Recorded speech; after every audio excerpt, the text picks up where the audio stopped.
Hello, beautiful soul. Welcome to my channel. My name is Kathleen, and you're tuning in to Blooming Lotus Healing Art, a place where you find weekly spiritual guidance as well as tools in your path of self-healing.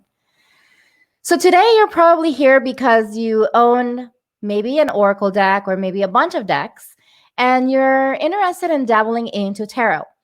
So today we're going to talk about the best tarot deck for beginners that are coming out of oracle card decks and are looking to explore a little further. So just to let you know how I got started with oracle decks. So I got started back in 2005. I went to a Barnes & Nobles and I was just like, okay, I'm just browsing around, and I found the Fairy deck, which is the Fairies Oracle cards by Doreen Virtue.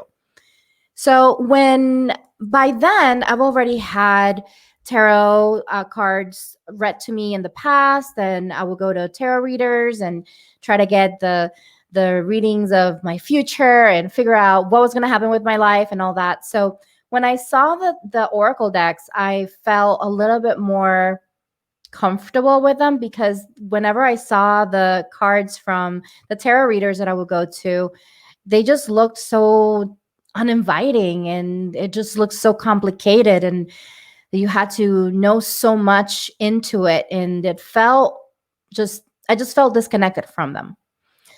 With the oracle decks, on the other hand, they just felt so inviting, and such a way for me to explore my intuition. And so it was a really great way for me to get to know myself better, and even just play around and maybe even wonder what's going to happen in the future. But it was just as an entertainment that I did it for a long time. Then fast forward to today, I decided to start honing my skill of my intuition. And of course, I have a bunch of oracle decks, and I do oracle readings for people. So if you are interested in an oracle card reading, make sure that you go to the link below, because I have a place where you can book a session with me if you're interested. So I decided to go a little further with tarot decks. And I was kind of looking around and searching, and I was on Amazon, and I saw this beautiful deck, which I just couldn't stay away from. I just kept looking at it and kept looking at it. And I said, you know what? I have to bite the bullet and I have to get it. So I did. And this is it. Is Chris and the Light Seers Tarot. This, I feel, is the most beautiful deck I've ever seen in my life. And not only the most beautiful deck I've ever seen in my life, because I will show you a couple of cards so you can see that in a minute, but it's also such an inviting deck into tarot. So if you're like me, if you're somebody who's been turned off by tarot in the past because you just felt like the cards were just cringy and you just couldn't deal with the imagery, then this deck is definitely for you. I'm going to leave a link on the description below. If you are interested in purchasing the cards, you can go through my link down below. And if you do so, purchase them. Thank you so much for supporting this channel. So I'm going to show you just a couple of cards here so you can see how beautiful these cards are. And I also have a live video that I'm going to link below as well, where I pulled some cards from people and we went over the book and we read a couple of things. And there's a couple of things that I do want to go over in regards to the book.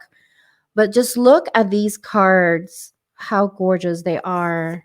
I mean, it's just absolutely beautiful. And honestly, my camera, it's not even that good, and the imagery looks so much better in person. And if you do get this deck, you'll know what I'm talking about. So if you really are somebody who's looking into expand into tarot, and you've been already reading oracle decks, then you definitely want to make sure that you check this deck out, because it's truly a beautiful deck. One thing that I liked about Chris is that so if you look at the book here, I'm just going to show you real quick. If you look at the book, you have, of course, the light seer and the shadow seer information. So if you guys are not familiar, for example, if you get a card upright or downright, it'll have a different meaning.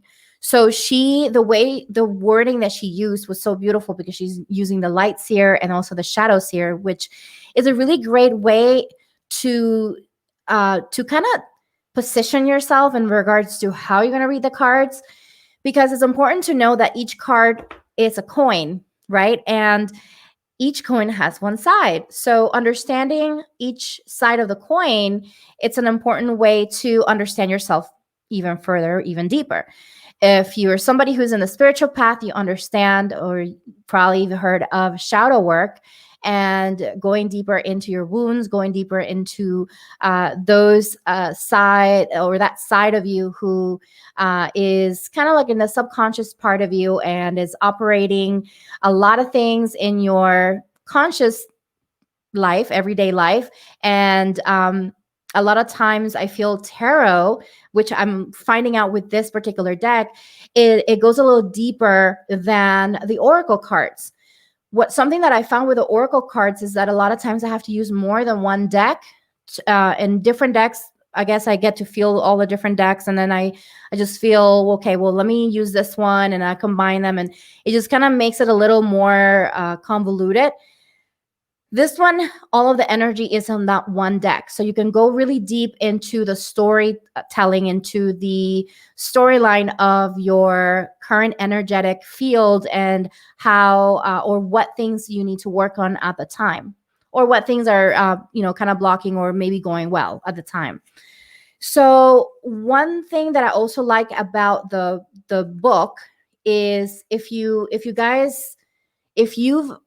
read other books from other authors that have oracle decks, you've noticed that a lot of them have affirmations in them.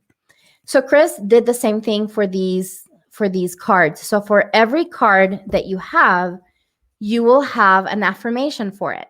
So even if you have something that, looks, I mean, you can really read just by looking at the imagery, right? So she did a really great job at that, at really creating some decks that allow you to explore what's happening at the time of your reading without having to really go to the book. But the book is helpful because it has the deeper meaning, and also it educates you on what each type of, or what each card means, or if you're Three of Swords or Three of Cups, or all of those different meanings that you have to know with tarot, or you have to kind of understand with tarot. She still gives you those meanings, and at the same time she goes a little further, and it makes it a little more inviting for you to explore it in a more intuitive way through the imagery that she used with the cards. So if you liked what you saw, make sure you subscribe. Thank you for watching. I appreciate your time. And if you want to purchase, this deck, make sure you go down below. I will have a link to these particular cards, and I will also have a link to a live video that I did yesterday, where I pull a couple of cards and I go over a couple of the cards with the book, and you can see a little bit of what it says, and get a feel from the process of reading the cards with the actual book. Thank you so much for watching. Again, if you like what you see, make sure you subscribe. If you have already this deck, let me know what is your favorite part of this deck. If you've used any other decks for tarot and you've transitioned out of Oracle or added tarot from Oracle decks, then let me know. What deck are you using right now? What is your favorite deck? What makes you tick in regards to tarot, and how do you like reading tarot? Let me know in the comments. I look forward to speaking to you guys. I look forward to talking to you guys, and namaste.